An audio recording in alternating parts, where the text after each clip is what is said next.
皆さん、こんにちは。はい。今日はちょっと違う風景なんですね。今日は、皆さん、今ご覧のように、今現在私が使っているトラベラーズノートを全部持ってきました。はい。全部6冊なんですね。はい。6冊でやって、今年これ全部今現在使ってます。最近ずっと私、システム手帳の動画をほとんど載せてると思うんですけど、実際私が YouTube のこのチャンネルを始めるようになったきっかけは、トラベラーズノートだったんですよ。まあ、正確に言うと、トラベラーズノートに書いてる読書ノートだったんですね。で、それは今でもずっと続けていて、だからまあ6年ぐらい ?7 年ぐらい続けてるんですかね。同じフォーマットで。トラベラーズノートに毎年そうやって作成してこの YouTube チャンネルにも毎年こうやって使ってますよっていう記録兼報告兼自分も見たいっていう感じで保存用で毎年アップロードしてます。はい。で、そのように、システム手帳がメインで今使ってるんですが、トラベラーズノートも並行して使ってますね。基準としては、システム手帳っていうのは、結構いろいろ、ジャケットっていうかバインダーもコロコロ変えることもできるし、いろいろリフィールも変えたり、そして資料もスクラップできたり、リフィールをアレンジすることもできるんですね。使いたいところだけ使ってたり、いっぱい資料もいっぱいコロンとしたそういう手帳にもしてたり、薄型にもしたり、そういう、なんていうか、気分によって、状況によっていろいろ変えられるのがシステム手帳のいいところだと思うんですよ。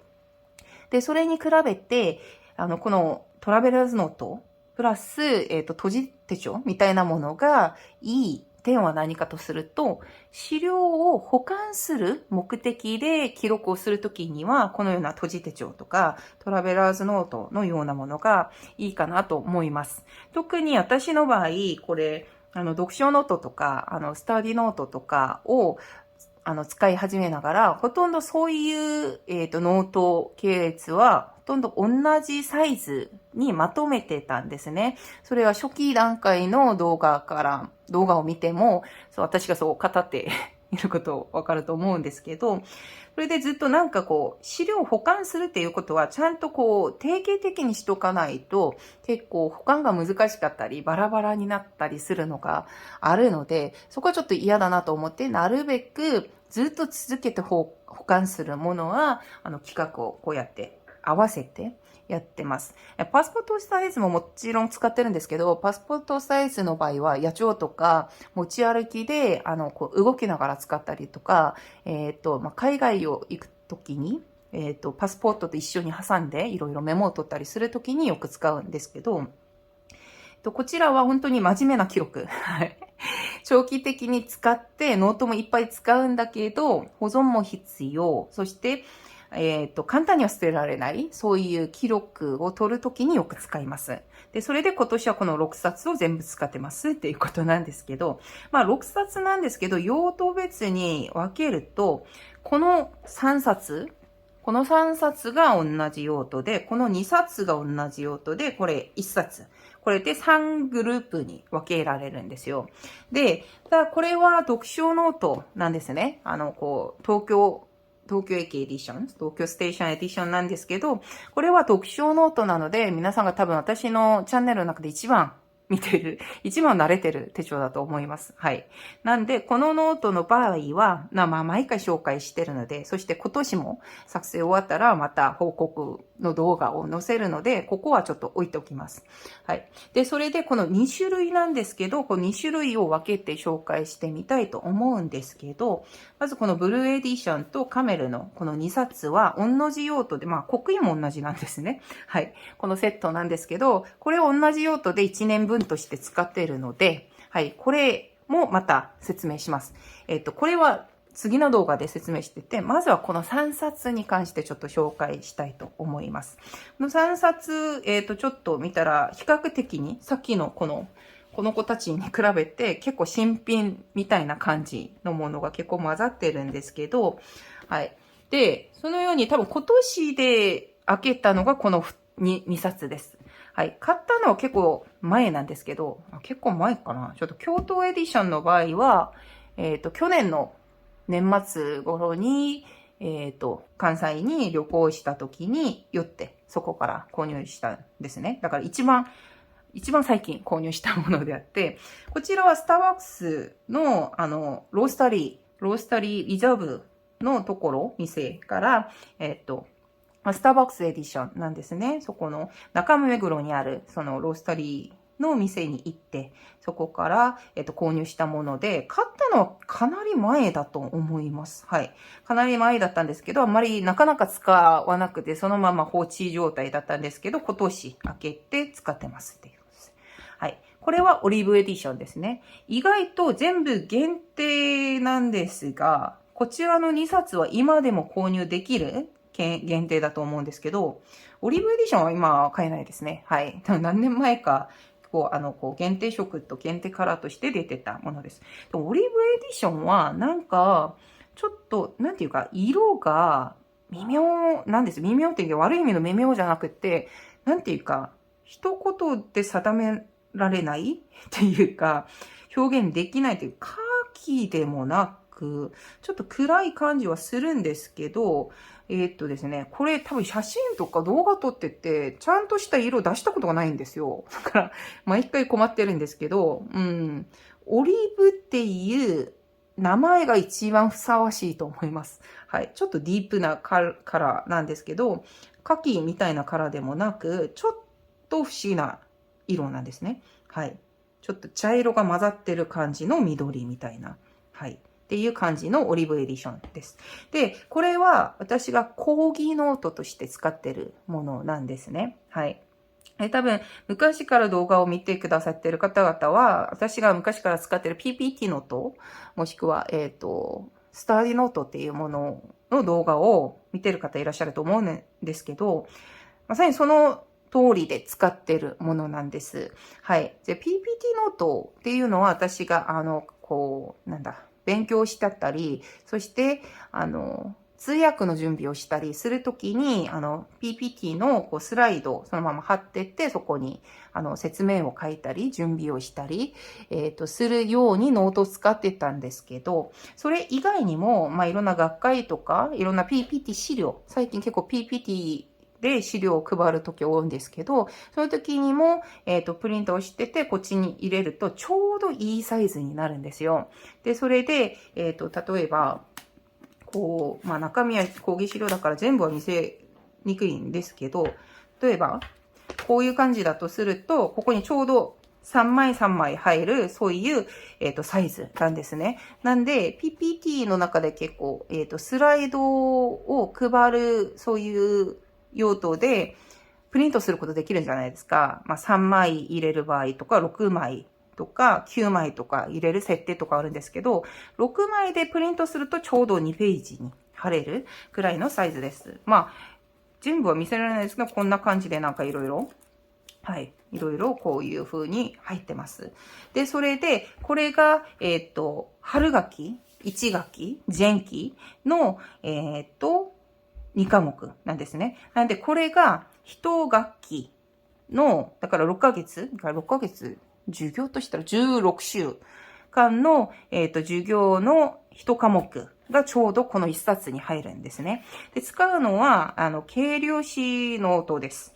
トラベラーズノートの軽量紙ノートで、この軽量紙ノートは一般の MD ノートに比べて枚数が2倍になってますね。もともと MD ノートより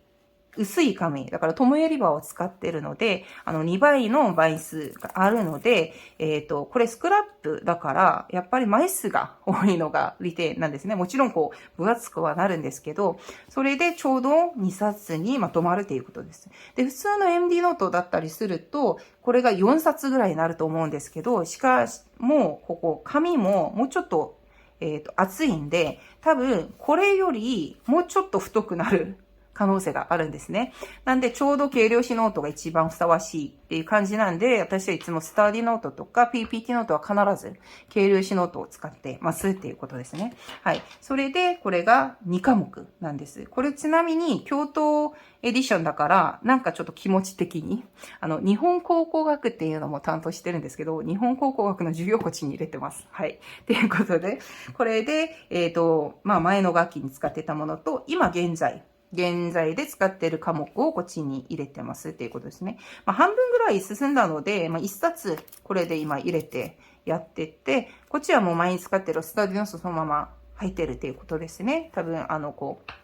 もうちょっと進むとまた新しいノート入れてやると思います。ちなみにこっち全部私角丸してるんですよ。で、これが前はあんまりその角丸、特に、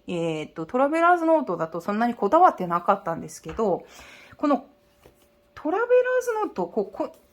これ見たらわかるようにすごく今時間経ってるじゃないですか。ボロボロになってって、特に角がすごくボロボロになっちゃうんですよ。で、こんなに長く使うものこそ角丸必要かなと思ってますね。だから、それを感じた時からはずっと必ずここに角丸をこうしてて、丸くしてから使ってますっていうことです。はい。で、ここはちなみにこう入れてやってるんですけど、実際多分これスタディ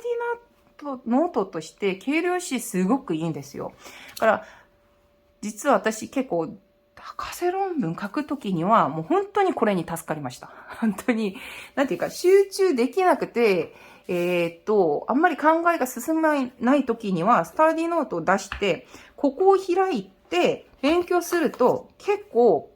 アイディアが出てくる不思議な経験を何回もこう経験してるんですけど、やっぱり人って慣れる環境ってすごく大事だなと思いますね。なので本当に集中できない時にはたまにこれ出してなんかこう書いてみたり、考えを整理してみたりする時あるんですけど、これなんか、軽量紙ノート、トモエリバーじゃないですか。で、ここ結構私ジェットストリームで書いてたんですよ。で、実はジェットストリームで、トモエリバーに書くとあんまり良くないっていうことはもう分かってたんですね。すでに分かってたんですけど、これはずっと書いてる、そのまま使ってるスタディノートだからいいや、それでもいいやっていう感じでも使ってたんですね。で、ちょっと見てみると、その裏抜きへの真相がすごくわかる気がしますね。これ見たらちょっとすごくわかると思うんですけど、時間経ったらこんなに抜けちゃうんですよ。これ裏側に書いてる字なんですけど、何書いてあるのかもう全部見えるぐらいにはっきりと抜けてるんですね。はい。っていう感じで全部抜けてるんですよ。こんなに赤く書いてるのに裏に黒く書いてる、裏側に書いてる文字が全部見えるぐらいの、この抜け方。抜け方っていいか表現。はい。っていう感じで抜けてるんですね。だから私もなんか実際トモエリバーにジェットストリームで書くと、あんまり良くないっていうことで、検索してみて、ブログの画像とか、他の人たちの画像だけ見てたんですけど、こんなに抜けるんだっていうことを自分のノートからも今確認しましたね。っていうことなんですね。で、ジェットストリームだけじゃなくて、多分、低粘度っていうか、そういう、アクロボールとか、ジェットストリームとか、いわゆる、すごく色は濃く出てって、スルすごく滑らかに描ける、この私たちがすごく大好きなその質感を持っている、そのボールペン系が結構このような、裏抜けの仕方をするらしいですね。はい。なんで多分これも、軽量紙ノートもそうなんですけど、一番多分友より場として一番使われてるのが、もうほぼ日だと思うんですね。特にほぼ日ウィックスとか結構ジェットストリームにって書いてる方もいらっしゃると思うんですけど、意外と結構抜けますね。はい。なんで、私は別にこれ、知った上で書いてるし、そして、大丈夫なんですけど、もし、こういう友えり場に、ジェットストリームの書いてる方の中で、本当に大事な記録を取ってたり、裏抜けしちゃいけない、困る、そういうものがあったら、ちょっと注意して、自分のノートでもちょっと確認しながら使ってみるのもいいかなと思います。はい。ということで、私のトラベラーズノート、まずこの3冊はこうやって講義ノートで使ってますっていうことを今日はちょっとご紹介してみました。はい。来週は次の動画では、この2冊に関してちょっと紹介したいと思うんですが、はい。これで1年分なんですね。なんで、こちら私がどうやって使ってるのか、ちょっと皆さん、期待しながら、ちょっと待っていただければいいかなと思います。はい。まあ今日は前に比べてはちょっと短めにしたんですけど、最後まで見ていただき本当にありがとうございます。また次の動画で会いましょう。バイバイ。